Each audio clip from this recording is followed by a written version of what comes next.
You were not sure if you're going to make it to the end. It was such a crazy moment. I'm Verstappen. This is the story behind becoming the youngest race winner in Formula 1. I was 17 when I started my first race. It was pretty crazy.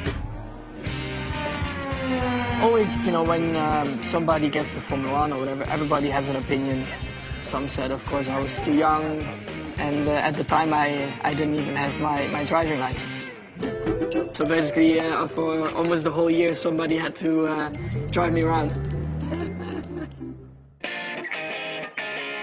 I was at my mom's house, and she suddenly said to me, Max, don't you think it's time to get your driving license? So yeah, it was funny. I mean, they knew, of course, I was in Formula 1. The driving instructor, he was very strict, which was good. I mean, I was prepared. I had caps, t-shirts ready, you know, in case somebody needed to be bribed, but he didn't take it. I only made 2 mistakes, I think. Instead of turning right, I went left, and I didn't give way, he said, but for me, it felt like the car was still a long way away, so that was up for discussion. Have you learned how to drive a manual yet? Well, it's not my favorite thing to drive a manual. So the story of the switch between Toro Rosso and Red Bull. The first few races I had that season were good. Like, it was all going quite well. We were getting some good results, and I got a call from my dad first at home in Monaco. And he was like, Max, I think maybe there's a chance you're driving for Red Bull the next race. And I was like, well, you're crazy. Like, what are you talking about? I'm a Toro Rosso. And I didn't believe my dad. So he hung up. And then, of course, at one point, Helmut, I think it was on the Tuesday, he said, you have to come to Graz. So we went for lunch, and, you know, the hour went by, and nothing was, I was like, why are we here, you know? There's nothing coming out. And then suddenly Helmut was like, oh yeah, and by the way, yeah, next week you're driving for Red Bull, so get ready. You know, you need to go to the factory at Milton Keynes, and yeah, you need to prepare a seat, and you need to be in the simulator a lot.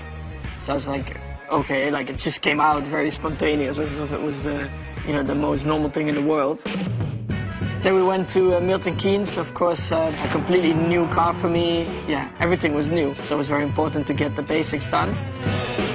Then we got to Barcelona, flying to that weekend. For me, massive pressure. I was out there to try and, of course, show immediately, you know, that I was capable of driving for a top team. We arrived in Barcelona.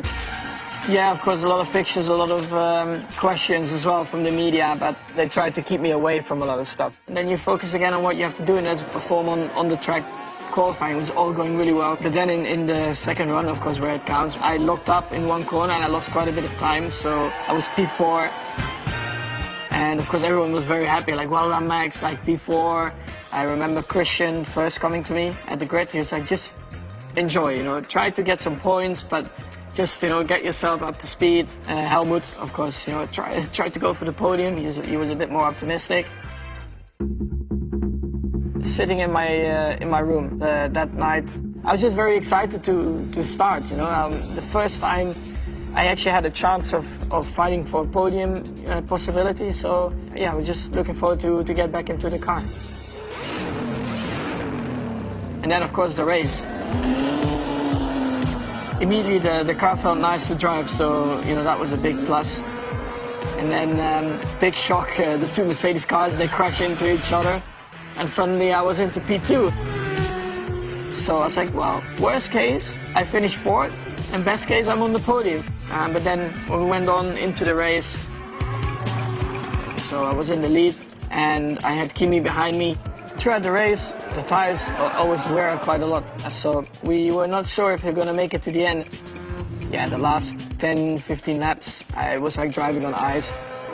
My rear tires, they were pretty gone, but of course I could see Kimi behind me was also struggling a bit to stay close, so I couldn't make a mistake. As soon as I would lock up a little bit or miss the apex, I was sure that he was going to get me. I also even started, I think, cramping a little bit with like 5 laps to go, just because of the excitement and the focus. It was pretty crazy. Like, I was literally counting the laps at the end. There was a lot of pressure. My dad was getting so excited throughout the race that his nose started bleeding. Yeah, I can't even imagine how he was sitting in my driver room, you know, watching the final few laps unfold.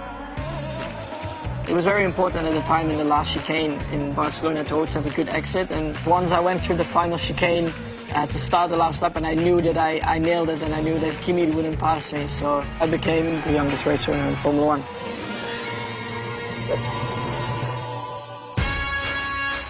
You dream of first of all being on the podium, but then of course if you win the first ever time on the podium, honestly I had no clue where I had to go, what I had to do. When I crossed the line, it was such a crazy moment hearing Christian say, "Verstappen, you're a race winner," which he, you know, always says to a driver who first won. My engineer came onto the radio. I think he was shocked himself of what just happened. And then Helmut was standing there. You're even not allowed normally to be where the cars are, but Helmut, of course, clearly, he didn't care. First, I wanted to like shake his hand. I had no idea how I had to react. So then, of course, we hugged.